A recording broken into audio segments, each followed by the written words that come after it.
You've got a gorgeous website. You've poured your heart into your products and services. You've crafted what you believe is an irresistible offer. You've worked long days to finally get it out in the world, and then crickets. No sales, no steady stream of customers, just an empty inbox and a whole lot of wondering, what am I missing? The truth is there is an explanation, and once you see it, you'll know exactly where to focus to get those sales coming in consistently. Every month, my guest Susan Bradley helps thousands of business owners make more sales, and she's here to share the 3 things that you must do every single month to grow your sales.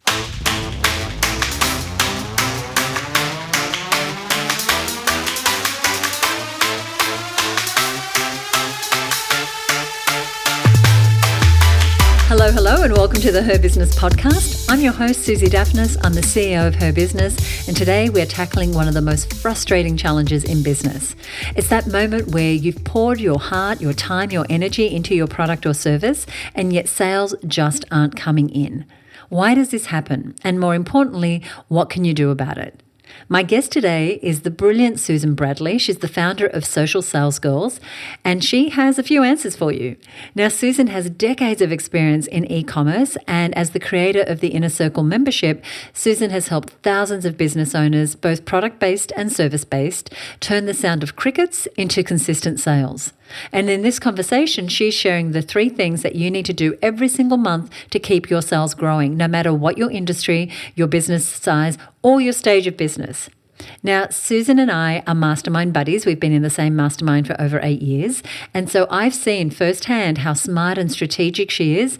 And I can't wait for you to get a glimpse of her genius here today. So let's dive in and welcome Susan to the show. Hey, Susan, welcome to the show.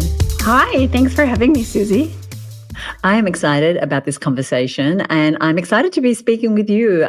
We are in the same mastermind, as I mentioned in the introduction, and I can't get enough of Susan Bradley, I have to say. Well, you're going to get more this year. I am. We're going to talk about that in a little bit. But we're actually here to talk about 3 things that women business owners can do to grow their sales each month. But before we do that, I know I've introduced you, but give us a little bit of background on who you are and what led you to now support thousands of e-commerce store owners to grow their businesses. Tell us a little bit about your journey. Okay, well, if you haven't met me, my name is Susan Bradley. I'm based in North America, and I am a long-time self-employed person, entrepreneur, I guess. My first business I started in 1990, so a very long time ago. And my second business is what brought me to e-commerce. So after I sold my first business, I actually purchased a business that was right in my wheelhouse. It was a manufacturing product that I had carried in my stores with my brick and mortar business. And it had a lot of wholesale accounts across North America and a kind of sad little website. And early on in that business, it became very clear to me that we had to move to online sales, and we really had to learn how to sell these shoes to our direct to consumer online, because if we didn't do that, there wasn't going to be a business in a few years. Our wholesale sales were declining. And so that's when I learned how hard it is to start an online product-based business and be successful. And I suspect that it's actually not that much difference, even if it's a service business. And so when I learned how hard it was, and even though I was experienced and I had run a successful business before, I really struggled. I had to learn everything myself. I would buy courses, which was somewhat helpful, but I could never get the support. Nobody would ever talk to you or put you couldn't get anyone's eyes on your work. And so I would say a couple of years into that, I just decided, hey, I'm going to figure this out, and I'm going to share everything I learn along the way. And I did it for free for a long time. And then eventually we started the Social Sales Girls, and we started teaching it. And it was just because, most people who start businesses, I'm sure your community is no different than mine. They're smart, they're capable, they can do hard things. That none of that is the problem. The problem is there's just no education that tells them how to do this, and it's so incredibly different than building a business on Main Street. Right. And there isn't that ongoing support and hold-handing. No. Hand holding is what I'm trying to say that you said. And you made a really interesting distinction there between a course and what you do, where Yeah. it's a community that's available to you, for the entirety of your journey if you want. That's Yes. that ongoing support as you grow Yeah. your business and you grow yourself. There's someone there to show you what that next step is. Yeah, and someone to talk to, someone to look at your work and give you feedback. Yeah. Now, I know you've worked with so many business owners through your business, through the Social Sales Girls membership and the programs and your mastermind. What misconceptions have you seen again and again that people have about actually growing sales month on month? The biggest one, and I think it's probably goes beyond just product-based business owners, is they literally do not understand why they're not getting sales. They have a beautiful website, a beautiful product, a great service, and yet they've done all the things, but yet it's crickets still. They just don't understand that. And so what happens is they waste a lot of money and a lot of time on activities that actually don't have any impact on what they really want, which is their sales. And you've actually drilled that down. And so that's fascinating, right? We're here to make money. We're here to run a business. And yet we don't actually know what really makes the difference. And so we're busy, working all the hours and still not focusing on the three things that we're going to talk about today. So let's dive into what the first thing is that listeners can do to grow their sales each month. What might be that first action item or thing to track each month? It's got to be, they have to track their numbers. And because really at the end of the day, and I say this for physical products all the time, but it actually comes into service-based businesses. I mean, you and I are now service-based business owners too. And it's really that you have to track your numbers, and it's like a funnel. It's a sales funnel, and it's really, you really need to know how many people do you have looking at your business at every stage of the funnel, whether it's the audience, the big top part of the funnel where people have awareness of your business, or it's the traffic where people have actually been to your website and know a little bit more about you, or it's the conversion rate. Like most people really don't understand that your conversion rate, which is a percentage of your traffic, really dictates your sales. So if you have 1,000 web visitors and your conversion rate is 2%, which actually, I've got to tell you, for my product-based business, it was a little more than 2%. For the Social Sales Girls, my conversion rate generally is 2%. And so think about that. So you have 1,000 people that are coming to your site. And if you don't know that, you would think 20 sales is terrible. It's terrible. Right. But it's actually absolutely normal. Yeah. And it's good to know that. I mean, what does it give us the power to do once we start tracking that? Well, it gives us the power actually to know where we need to put our time and attention. So, excuse me, most people, when they start tracking and we ask them to track their audience, most people are shocked to find out that they maybe only have 2,000 or 3,000 people that have any awareness of their business. And we know from doing this for so many years that of that big audience at the top of your funnel, probably 1% to 3% of those people are the only people that are going to visit your website. And so you need a big audience at the top just to get enough traffic to your site. And so let me get a distinction on audience as you're talking about it. So you're talking about, I'm going to guess, our email list, our social visitors, our website visit. No, tell me what you mean by audience. Great. So your audience is just people who have awareness of your business. And so that would be anyone who's maybe seen one of your videos, it follows you on social media and actually gets your posts in their feed. And you can see this really easily on all of the social media platforms. It shows you how many people you reach every month. And we tell our members that, you really need to reach 100 to 200,000 people every month. Wow. And that's just your visibility. And then we know that 2 to 3% or 1 to 3% really of those people will actually click a link that you post and go and look at your thing. So I don't think people have any idea that it takes that many people, like that many people in your audience, then that many people that are visiting your site, looking at your thing, and then, just a very small percentage of those people are actually going to buy. And so most people feel like they're failing And so when you do this, then you can say, hey, the reason I'm not making sales is I don't have anybody in my audience. My audience is 2,000 or 3,000 people. And I need to start posting more on social media. I need to maybe spend a little bit of money on ads and make a video. Like, that's one of the things that we talk about all the time is let's make a brand video, whether you're a service provider or a product-based business. How do you make a very short video that tells people what you do and what the benefit is, and then make that into an ad? Something that gets a lot of eyeballs in your audience. Right. And that's a term that I've heard you use before. It's about getting the eyeballs. So we don't just want to build the website or build the product or build the service or the course or the challenge or whatever it is. It's all about the eyeballs. Yeah, it's all about the marketing and the eyeballs. I mean, you do have to have a good product, but if you don't know that you don't have anybody in your audience, or if you don't realize how much traffic you need to your site, the next thing you know, you're off hiring an SEO expert or like something that is not going to get you what you want. So when you start tracking it, you can actually see the weak spots and then focus your efforts there. So instead of driving without a map, you're driving with more of a map.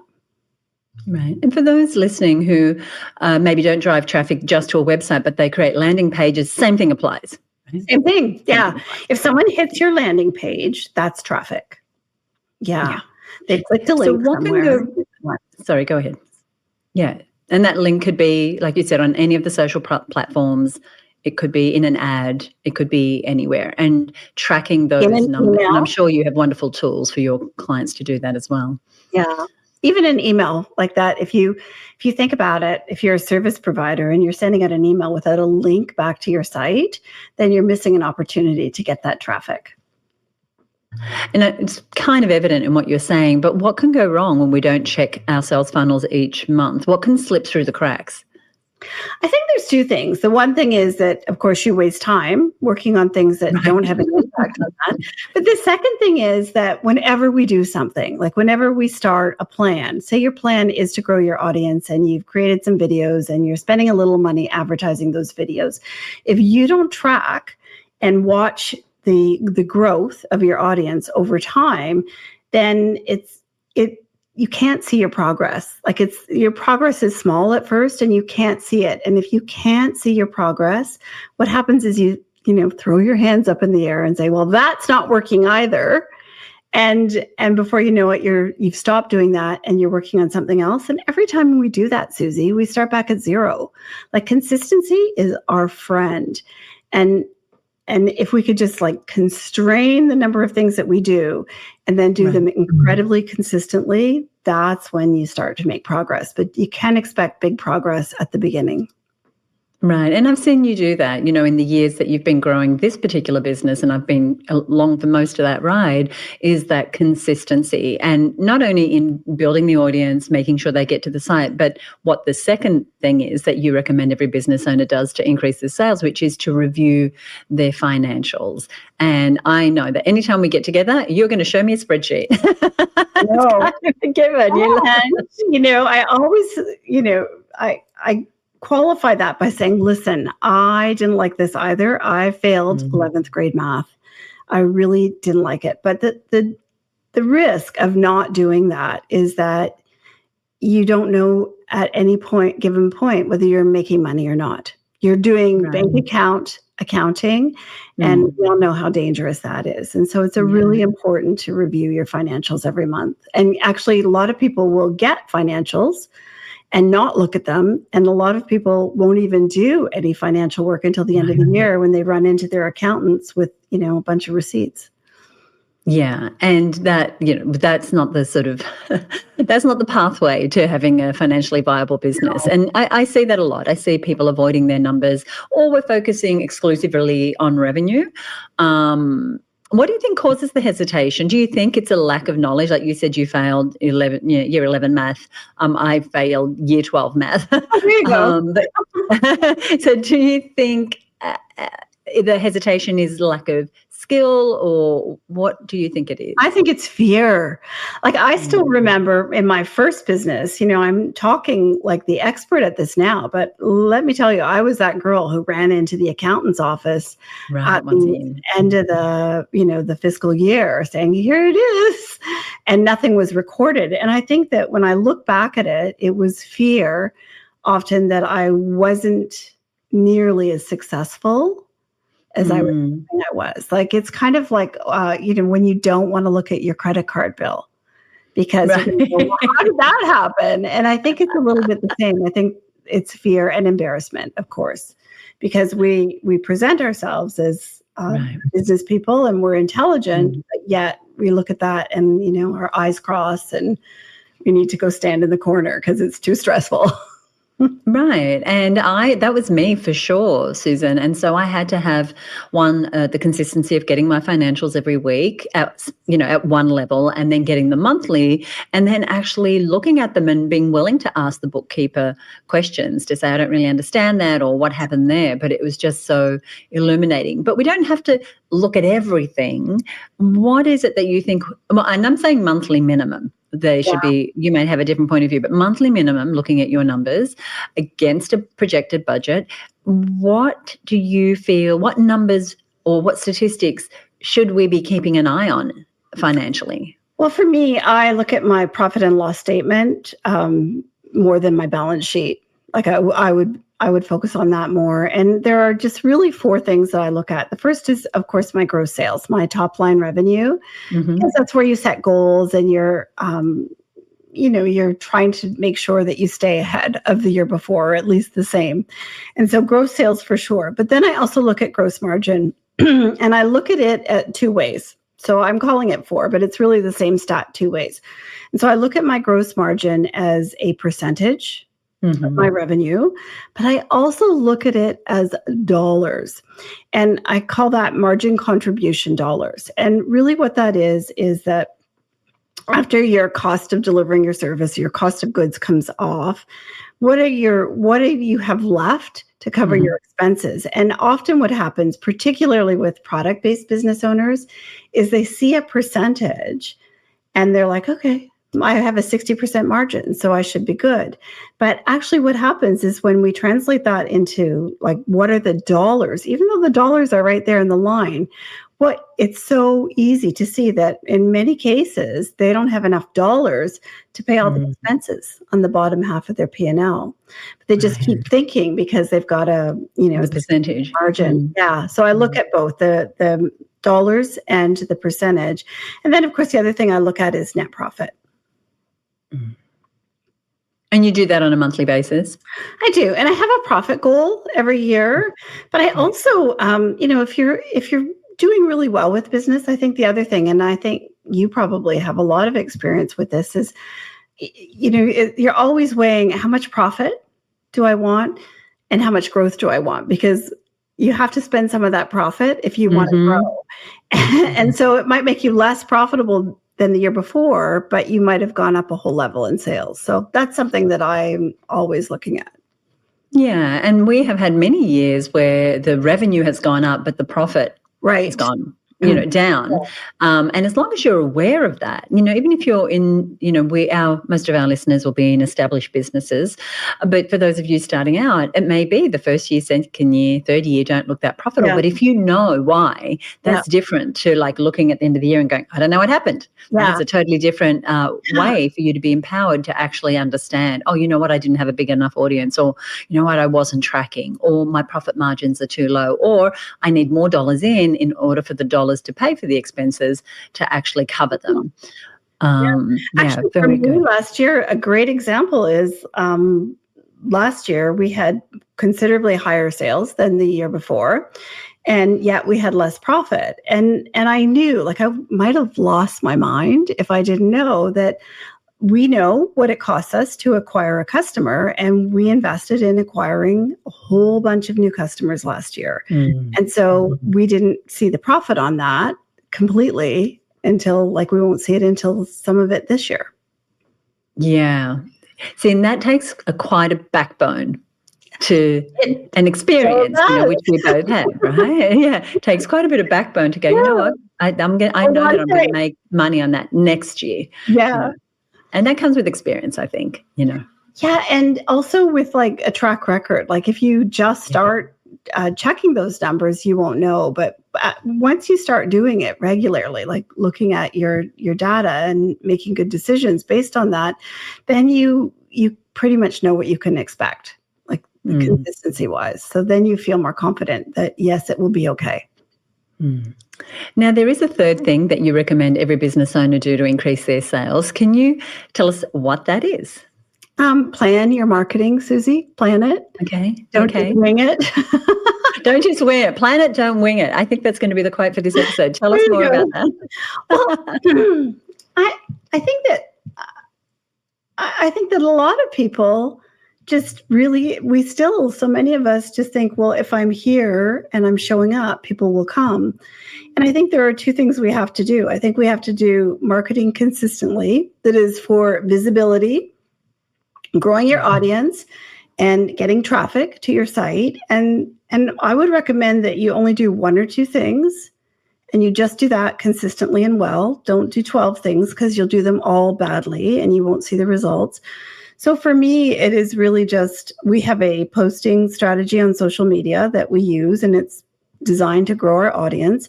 And I do, like you, I do a weekly podcast. I don't do anything else. Not adding anything else into the mix. That keeps us really busy, but it also keeps our audience. So what can you do consistently as a business owner to grow your audience and grow your traffic? So I think that's one part of the marketing that is kind of, it just rolls over into month. We plan topics, but it rolls over. But the other thing that you have to plan, I think, is marketing for sales. When you look at what you've got, like when you think about, I always think about the outcome I want. What is it that I want to happen? And for me, I don't often break my sales numbers down. I'm more like a quarterly girl than a monthly girl. So what is the outcome I want? How many new members do we want in our membership for that month? What is the revenue that we want? So I look at that outcome, and then I just do the math and break it down. And so if I want, I know what it costs us to get a member. So if I want, say, 500 new members, I just have to figure out what it's going to cost me. And that's my advertising budget. And then what is the plan what is our plan for social media? What is our plan for email? And what are the ads that we're using? Are you going to run an event? Right. It's almost always an event to get that kind of members. But what is it that we're doing to actually get sales? And it's almost like you create a mini funnel within your funnel. Like, okay, how many people need to know about this event? How many people need to hit my sales page? How many people, what is my conversion rate? What was my conversion rate last time? And I think that a lot of people just don't do that yet. But it's actually comforting when you do. And it goes back to what you were saying, you're looking at, well, how many people need to hit my page? Oh, if I need that many people, can I get that without doing anything different? Or do I need to be doing a strategic alliance or an email swap or running more ads or doing more videos or promoting my podcast or something? But unless we know what the plan is, and I love that you start with the end in mind. Here's the end in mind. It's this 100 members, or it's this much in my e-commerce store, or it's this much in consulting, or it's this month, this many pairs of earrings, or whatever it is that you sell, starting and working backward and knowing that we can have the most beautiful products and services, but if we are not getting out the right amount of traffic to even know that we exist, and then we haven't got a process, my words are failing me, a process in place to ask for the sale, whether that's a shopping cart, whether it's an event, whether it's an email, whether it's a consultation, then we can have all the goals in the world, but it's going to be hard to realize them. Yeah. I think you just hit the nail on the head. Is that what I see, certainly in our community, is people have a goal. Say they have a goal of selling $25,000 in a week, and they have that goal, but they then don't think about what has to happen to get to that goal. Like what do you need to do to get that goal? And so they're often disappointed, and instead of instead of looking at where things went wrong, they would say that event or whatever that strategy, the event, the strategy, whatever the thing was that they did doesn't work. Yeah.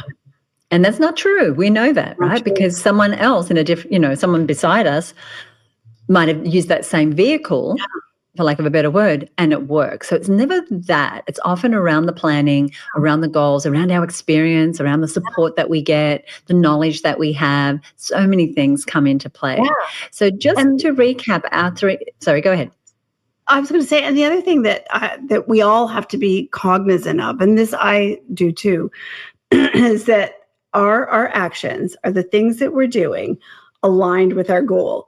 Or do we have a goal here and the things that we're doing are like going the other way? Because that happens a lot, right? That happens all the time. And so every time you think about what you're doing when you have a certain goal, you really have to ask yourself, hey, does this get me where I want to go?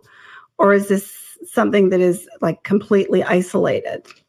And it sounds obvious, but we go off down these rabbit holes doing all the other things and not coming back to that goal. And that's one of the things I love is that clear focus, because that also bleeds into our team. Like the whole team knows this is where we're going. This is what we're focused on. So before we move on, I want to quickly recap the 3 areas we spoke about. One was about tracking our numbers. How many eyeballs are we getting and where are they coming from? The second was reviewing our financials. And the third thing was planning our marketing. And this is all gold for our listeners. Now, you mentioned at the top of the show that I'm going to get more of you this year, which I am. I'm going to see you in a few weeks in Toronto for the mastermind we're both in. But you are also coming along to our second ever Business Trailblazers event coming up in Greece. Now, I want to talk about, I don't want to talk about the event so much. I want to talk about you as an experienced business owner. What attracted you to want to, come from Canada to Greece to be with a group of business owners over the course of a week in this format? Gosh, well, I mean, I know you, so that helped break down a barrier, because I know everything you do is first class, and it will be amazing. But I think really, if I look beyond that, Susie, it's that if I keep doing what I'm doing, I'm never getting an opportunity to see what other people, in a different environment, hear from different business owners, or even a different method. When I think about all the time I've spent, so I think we've been in the same mastermind. I think I'm in my 8th year in that mastermind. So you're even longer than me.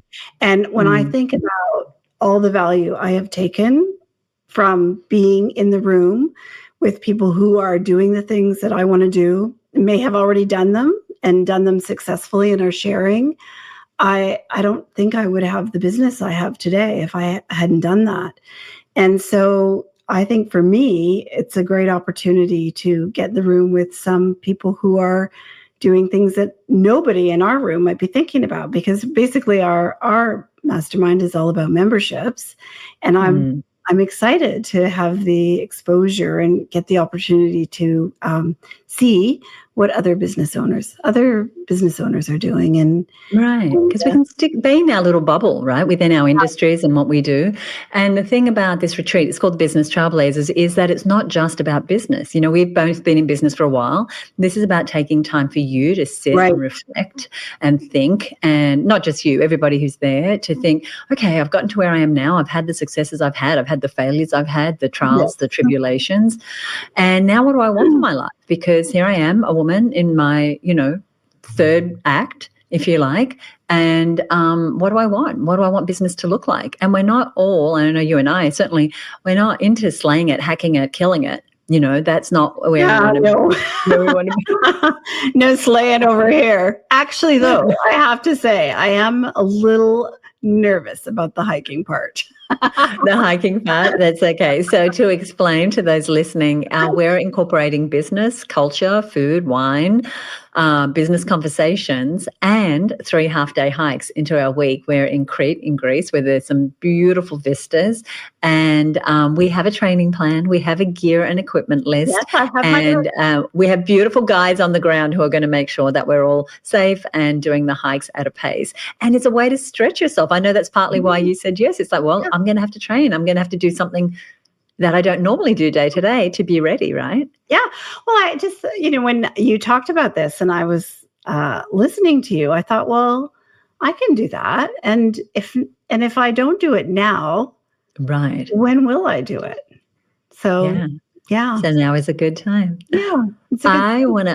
I want to ask you about something, and this is our mantra at Her Business. Firstly, thank you for those 3 strategies. We're going to put a link in our show notes to where you can get more information about Susan. Also, highly recommend her podcast. I'm a regular listener, and plus we'll summarize the things that we talked about today. But at Her Business, we have a mantra, which is do what you love every day, which is kind of a tall order.